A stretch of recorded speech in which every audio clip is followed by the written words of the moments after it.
أصدقائي الأعزاء وإخواني، الطيبون والطيبات، الطيبون أنتم والطيبات موجودات هنا في المغرب. كان بغيت تتعرسوا يلا ترى في المغرب كل واحد شايب منكم يعطيه حرمة بنت 14 يحطها على صدره، لو والله ما يتم جلطة ولا شريان الله فكه ولا ضغط ولا سكر، كله بخير وعافية الحمد لله. بس انتم عزم شوف الجو اصلا كيف الجو، سيب لك واحدة مني فتفوته وانت بالخير رباعة. عموما هو قال بنت 14، ما قالش امور اخرى، يعني حدد السن بالمناسبه ليس بفوق، وكذلك يعني حدد السن ديال 14 اي قاصر. عموما التزم المخزن الصمت في هذه المساله بدون اجراء اي او اتخاذ اي اجراءات قضائيه ضد هذا الحماراتي، ثم انتقل الحماراتي الى وتم السماح كذلك له بمدى بالعوده الى الحمارات، وقدم اعتذارا شكليا الى الزريبه، الى شعب الزريبه، قال بان غير مقصود ودخل في متاهات، وكذلك شهاب في محاوله كذلك استحمار المغاربه، وهو كان عنده كذلك فيديو اخر، عنده وسيط، عنده وسطاء، وعنده كذلك مجموعه من بين قوسين ليسوا يعني هذا يقول لهم الخطابه، لهم قوادات بالمناسبه منتشرين في كل المدن المغربيه، وعنده مكاتب في هذه المساله، وكذلك عنده وسط حتى مغاربه. واخا ردة الفعل اخي الكريم على المستوى القانوني وعلى المستوى ديال الترتيبات القضائيه ديالها لا توجد باي شكل من الاشكال، وهذا الحمارات يوجد اليوم في الحمارات بشكل هو يعني عادي جدا.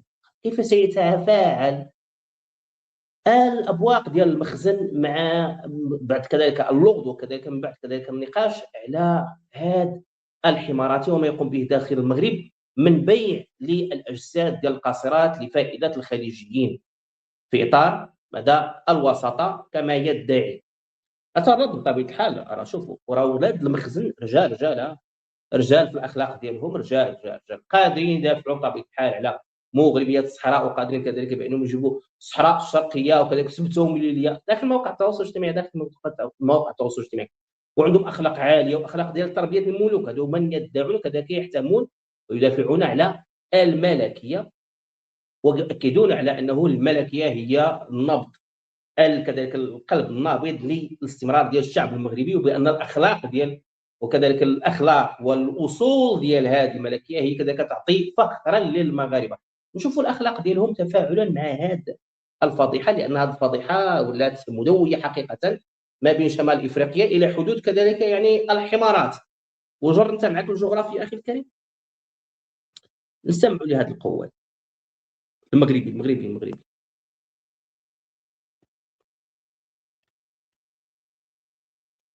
هكذا يتفاعل. السلام عليكم وليدات الإخوان، لا للتعميم ولا للمشاركة في إشعال نار الفتنة والتفرقة ما بين الشعبين المغربي والإماراتي. وقع ما وقع، خرج هذا وقع ما وقع، لا للفتنة. يجيبوا الاخي الكريم يغتصب كما يريد، يبيع كما يريد، يهتك العرض ديال القاصرات كما يريد، يدير اللي بغى الحماراتي، لا للفتنة. وقع ما وقع وسيقع مرة أخرى ولا للفتنة، وكذلك ضرب العلاقات المغربية الحماراتية، لأن دابا تسيس الموضوع، دابا هناك فرد قام باستغلال العلاقات وكذلك يعني يستفيد من واحد الوضع VIP بالنسبة ليه، يدير اللي بغى، لا للفتنة. يتم كذلك استعمال نفس الأمر حتى مع الصهيوني ومع الفرق، كل من يدعم الصحراء الغربية تباح له المؤخرات ديال القاصر، وكذلك تباح مؤخرات المغاربه ذكورا ونساء بالمناسبه. يجي يحرر اخي الكريم المؤخرات، غير يقول لك صحراء مغربيه وعاشها سيدنا، غير يقول هذه المساله دخل البلاد اخي الكريم بيدك وبرجليك، لا يوجد قانون. باش نقول لكم احنا في زريبه، هي قول لنا انت يا احد، يعني هذا تعبير، هذا احد القواده ديال المغرب باش تعرفوا الاخلاق ديالهم الحقيقيه. الناس الذين يناضلون على العلاقات مع اسرائيل، ويناضلون كذلك على العلاقات مع الحمارات، ويناضلون كذلك على ويتشبثون بالاهداف ديال المملكه الشريفه، وكذلك يتحدثون عن المملكه الشريفه. هذا الشرف ديالهم والاخلاق ديالهم احنا غادي نفرضوها عادي جدا. الإنسان يعتذر ويفسر كلامه. بانه ما كيعنيش قاصر 14 سنه. انا هنا لست لادافع عنه.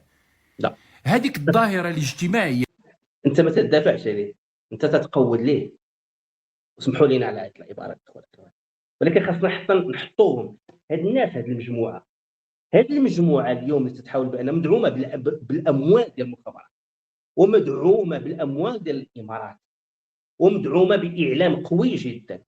خاصنا نتكلموا معاهم بمصطلحات لعل وعسى يحشموا شويه، لعل وعسى تحرك فمهم ذره في الرجوله الا بقات عند امهم. بالمناسبه انت لا تقوم بالتبرير، انت تقوم بلعب الدور ديال القواده مباشره. قول ما عندك. اللي عندنا في المغرب ديال ان الفتيات كيبغيو يتزوجوا راها بحر، وإلا دخلنا ليه ما غاديش يتسالى. إلا جينا نهضروا على الوالدين اللي كيبيعوا بناتهم من أجل المال، كيعطيو بناتهم لرجال كبار، وهذا الشيء حرمه الله سبحانه. هذه ظاهرة اجتماعية خطيرة وكاينة في جميع المجتمعات الغربية والأوروبية. الاوروبيه غادي تسمع واحد غادي يقول لك اللي بغى بنت ديال 14 عام يجي يديها في اوروبا. انت غير تكلم مع وحده عندها 14 عام في اوروبا، تكلم معايا في الشارع. تكلم معايا غير في الشارع. مشات اخي الكريم قل وداعا للشمس وكذلك النور القصر. الله اكبر، غير تكلم معاها في الشارع وغادي تشوف ما معنى شاد سوا القصير. صافي ولا عادي جدا، ظاهره عاديه، ولكن هو تيقول بانها ممنوعه بالمناسبه في القانون المغربي.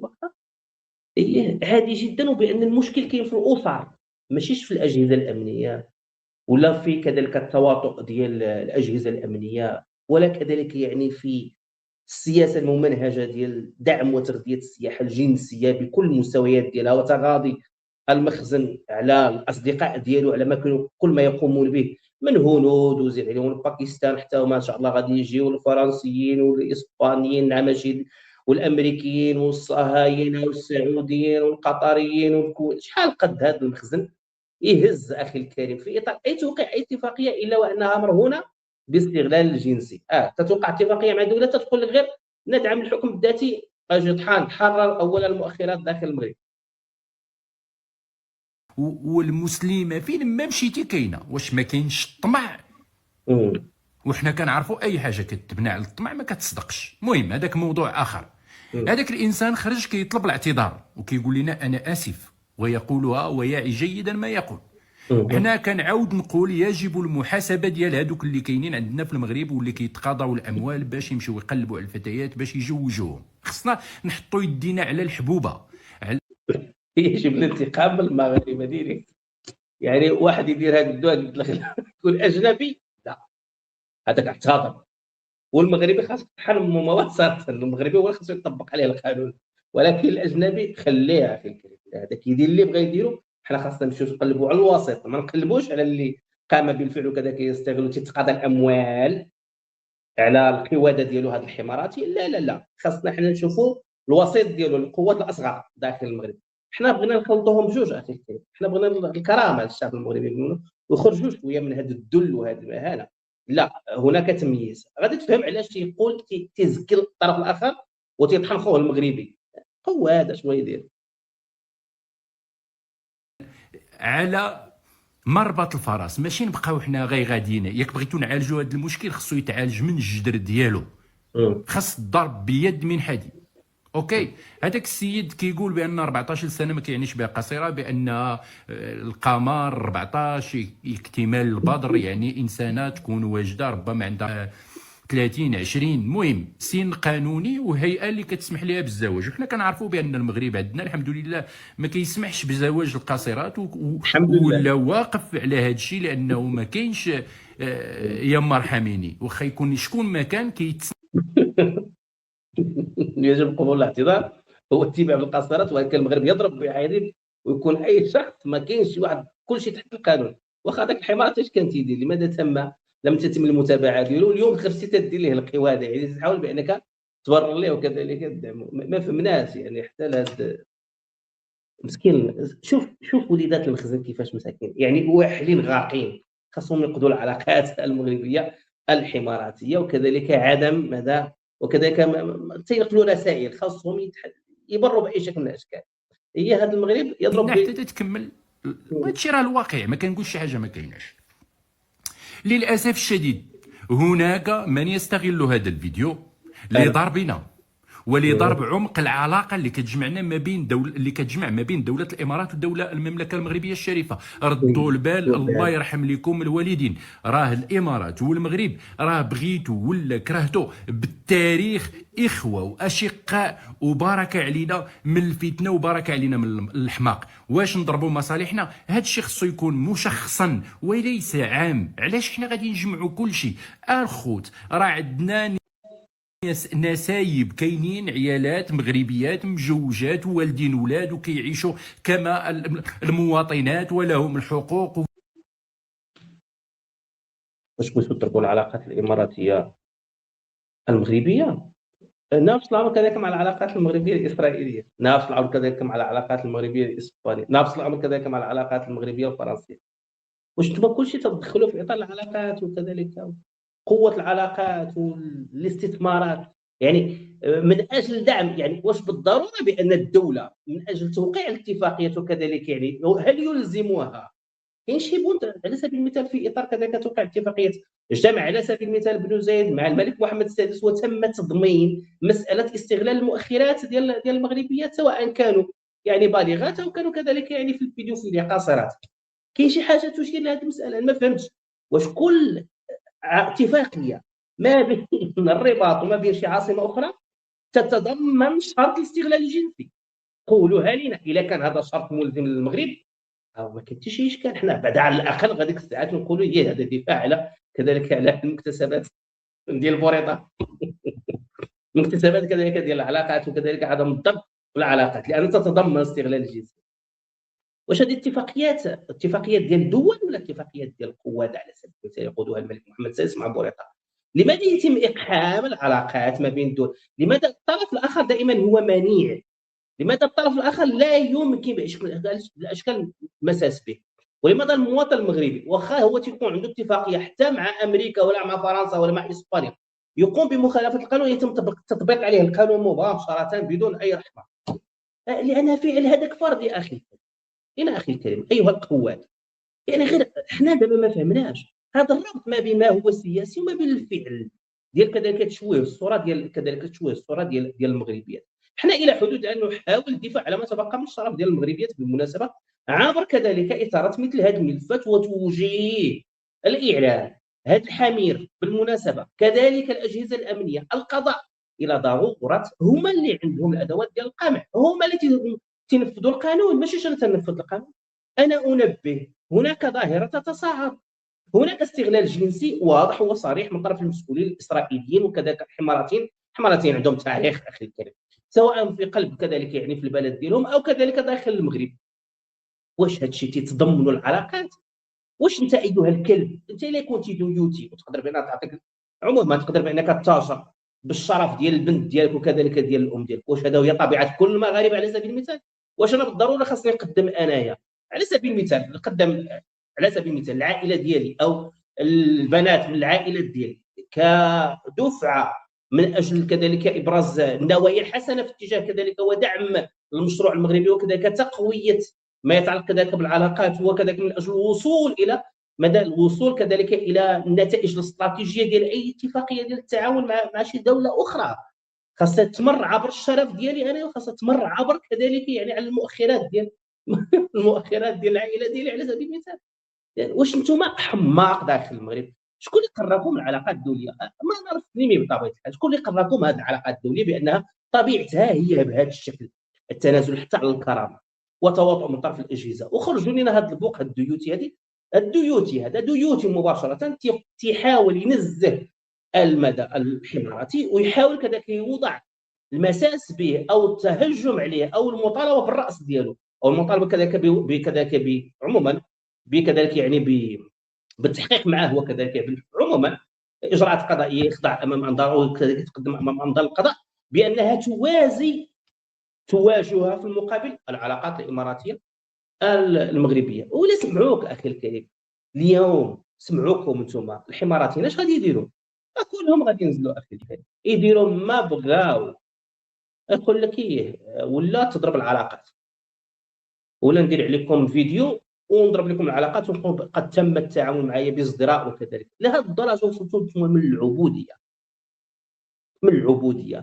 يعني هذا وضع حقيقه يعكس الاخلاق ديال المخزن وكل من يدافع عن المخزن. هذه طبيعتهم، اللي تدافع عن المخزن ما عندش مو الشرف، ما عندش مو الشرف، ما عندوش اخلاق، ما عنده قيم، ما عنده مبادئ. باش نكونوا واضحين، هما بهذه الطريقه يديرون الحياه ديالهم، يديرون الحياه ديالهم الاسريه، النظره ديالهم في المجتمع، العلاقه ديالهم كذلك مع المجتمع، وكذلك تربطوها بماذا؟ بامور اللي هي كبيره. لا يجب فتح تحقيق، لا يجب كذلك سابقا تصور بان حكيم الزياش تعرض لهجمه بسبب انتقاده لدعم المشروع الذي قدمه بن غفير فيما يتعلق كذلك فيما يتعلق باعدام الفلسطينيين. تعرضوا له مباشره، تعرضوا له. انت بغيتي تضرب لنا المصالح الاسرائيليه، ماذا؟ الاسرائيليه المغربيه. صور انت الحاله ديال الرعب اليوم وكيف تدار العلاقات الدوليه. هذه لا يمكن ان تكون مشكل. لا توجد اي دوله عاقله او كذلك نظام او شعب في علاقه مع السلطه يحاول بانه يربط ما بين العلاقات ديال الدول وما بين الاخلاق ديالو وكذلك الكرامه ديالو. لا توجد هذه المساله. هو يتخلى على الكرامه ديالو ويتخلى كذلك على الشرف ديالو من اجل دعم علاقات ثنائيه. الله يعلموها علاقات اخي الكريم اللي كانت فيها الشيء. لماذا يتم دعم هذه الحمارات؟ لان الحمارات هي كذلك الواجهه وكذلك الجبهه الخلفيه للمغرب من اجل مواجهه الجزائر. سمعوا الحقد. يلا جمهور اتحاد العاصمة الجزائري، مع اني والله ما بغيتهم يفرحون بصراحة، بغيت الفرحة تعم جمهور الزمالك بصراحة. حرام والله جمهور الزمالك يخرج زعلان وحزين، والله حرام، والله حرام. الجزائر عقدات الحماراتيين بالمناسبة، تابعينها صباحا مساء وكذلك مع المغرب، والتنسيق اللي هو ظاهر وواضح على المستوى الاعلامي، وكذلك رسائل ديال الحب ما بين الطرفين ورسائل ديال الدعم ما بين الطرفين. وكذلك ما دام ان العدو اجتمع ما بين الطرف العدو هو الجزائر، فاضحى هذا الطرف يقوم كذلك بتضحيات على المستوى ديال الطرف الاخر، الشرف ديالو، واضحى الطرف الاخر يقوم كذلك يحمل الهم ديال المغرب في معاداته للجزائريين وكل ما هو جزائري. يعني كاين واحد التنسيق اخي الكريم، انت تنازل على الشرف ديالك والموارد ديالك وكذلك تنازل على السياده ديالك لفائده الحماراتيين، وحنا غادي نقوموا بجعل كذلك الاعلاميين ديالنا مثل هذا كذلك هذا الجنس عموما، هذا الحماراتي مباشره، بانه غادي يشتغل كذلك من اجل كجبهه خلفيه للمغاربه لمواجهه الجزائر. عقدات الجزائر الكريم هي التي جعلت هذا التنسيق يوصل لهذا المستوى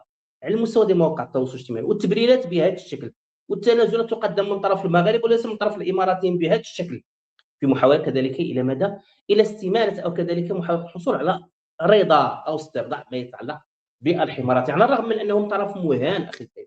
واخا انت تقبل ما تقبلش اخي الكريم، اتحاد العاصمه واجه صفعه قويه للقجع راسا مباشره، واكد بانه باي شكل من الاشكال محاوله يعني ايقاف المسار ديال كره القدم الجزائريه او التامر على كره القدم الجزائريه بانه يحسم على المستوى ديال الملاعب، على الرغم كذلك من كل المناورات التي قام بها القجع في محاوله الاطاحه بالاتحاد ديال العاصمه في اكثر من مناسبه، وجعل من اتحاد العاصمه بانه العدو ديالو الاول في مواجهه كره القدم الجزائريه كمجال للتنافس او كمجال للصراع دائر ما بين المخزن وكذلك او الازمه او التجليات ديال الازمه ما بين المخزن وما بين الجزائر. فاستطاعت الاتحاد العاصمه الحصول على الحصول على البطوله اي بكره القدم وبشرف وباعتراف من طرف المصريين. شكون انت اخي الكريم؟ وباعتراف من طرف الجمهور ديال الزمالك اخي الكريم، وبكل روح رياضيه اخي الكريم. يعني الحمارات نتايا شنو هو الشان ديالك هذه بطوله افريقيا؟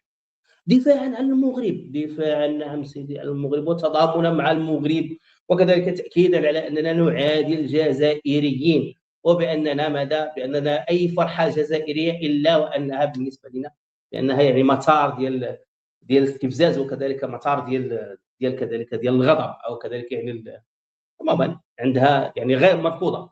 اي انتصار جزائري هو مرفوض. انت تشوف اخي الكريم الميكروبات هي تتحدث عن نفسها، وكذلك ما يتعلق يعني به عموما، وكذلك يعني هذا التوجه بانهم يبرزونه، واحد يتنازل على الشرف والاخر جعل من الملف ديال الجزائر من اجل كذلك مساعده المغاربه، او كذلك مساعده المخزن في حربه ضد الجزائر التي انتهت بفشل وفشل ذريع. ماذا؟ بانه ماذا كذلك يقوم ب هذا يعني كذلك يعني بدعم او كذلك بالرفع من المستوى ديال الاقتصاد.